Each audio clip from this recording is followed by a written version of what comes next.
Hey guys, magandang araw. So may re-repair tayo ngayon. Ito ay isang Bluetooth speaker. Ang tatak nito ay Extreme. So yan o, Extreme na Bluetooth speaker. So malaki siya. Ang problema nito, pag daw pinagana ng may-ari, binolyum, nawawala yung sound sa isang speaker. So ito yung dinala niya kasi yung isa extension lang na speaker yon. So wala namang pyesa, speaker lang. So ngayon ito yung pagagawa niya. Ang sabi niya, nawawala nga daw pag binolyum siya ng malakas. So gusto mahina lang.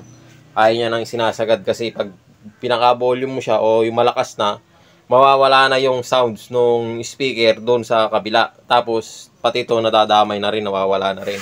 So pag pinukpok yung likod, babalik daw sa dati, tapos mawawala na naman pag nilakasan. So ito yung likod niya. So binuksan ko na siya. Kaya gusto kasing makita nung may-ari kung ano yung problema. So ito, binuksan ko. At may nakita akong mga kapasitor na lumobo. Ayan.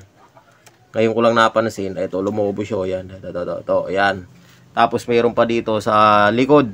Itong sa may... Ano ba? Ikita.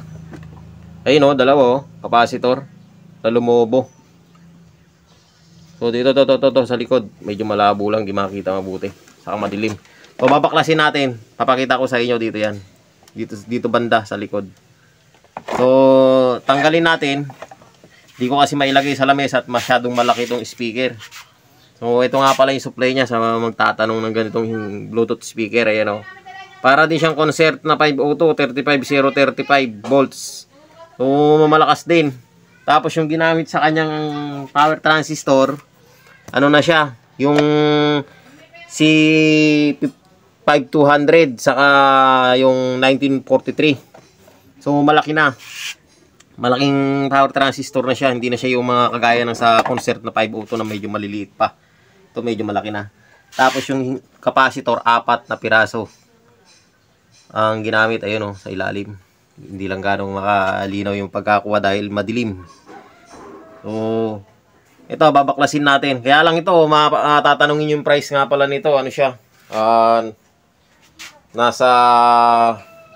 Nung binili daw nung may-ari to, 14,000. So ngayon, maabot na siya ng 16,000 na. So mga bagong labas to. So ngayon, ang problema nito, bukod sa capacitor, dahil pag pinupukpok daw siya dito,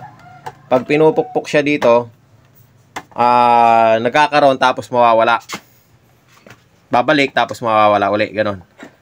Pag nilakasan. So naglulus yan pag ganyan. Ang problema nito kadalasan, itong socket niya dito. Ayan o. Mapapansin ninyo ito. Yan. Input yan ng Bluetooth sa taas, sa ibabaw. So, dito siya nakasaksak. Yung socket niya na to, maluwag, natatanggal.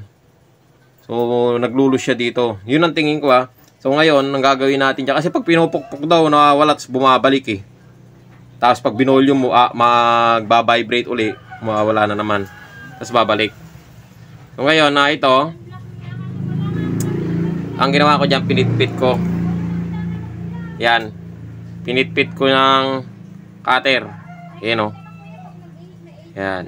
Pwedeng plies, pisilin nyo, para lumit yung butas, tapos para humigpit dun.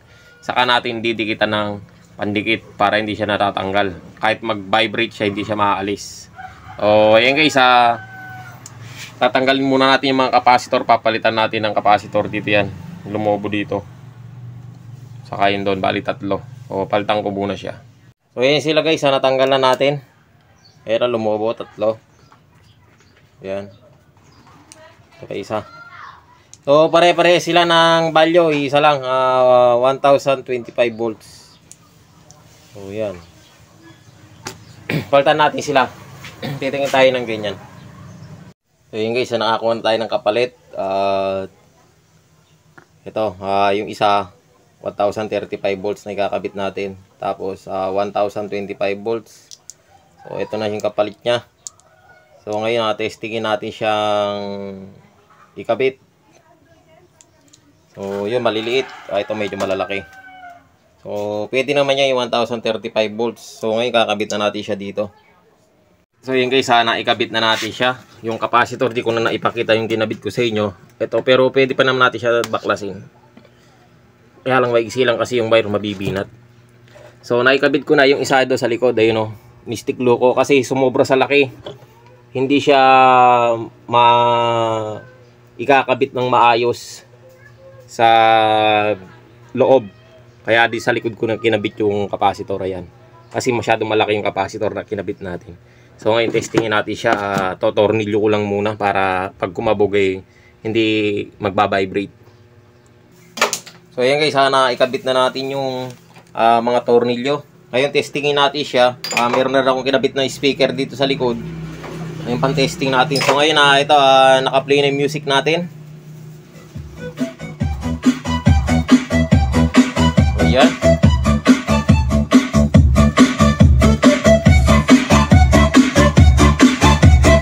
So meron naman sound dito sa kabila.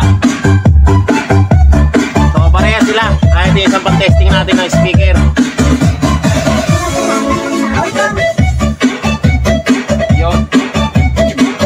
Okay naman. So, subukan natin yung volume ng malakas.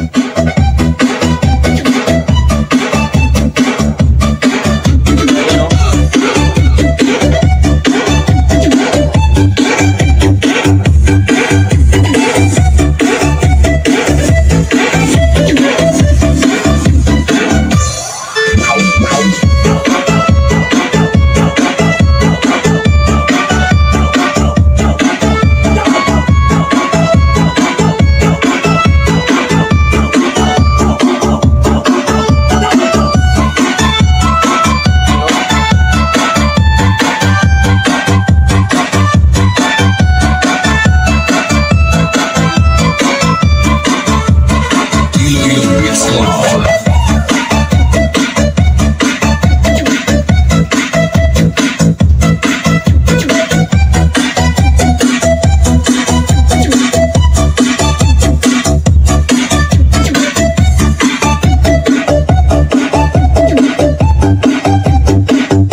Okay naman na, parehas naman na siya at hindi naman na nawawala yung music. So, dati kasi kanina nung tinesting namin dito, sabi nung may-ari kahit saglit lang. So, binolyum ko siya, kalahati lang, malakas. Ayun, nawawala na yung sound, saglit lang. Tapos pag pinukpok sa likod, nagkakaroon. So, ngayon okay naman na. So ayan guys, hanggang dito lang yung video natin at sana nakatulong sa inyo yung video na to sa mga may ganitong Bluetooth speaker na ganito ang problema.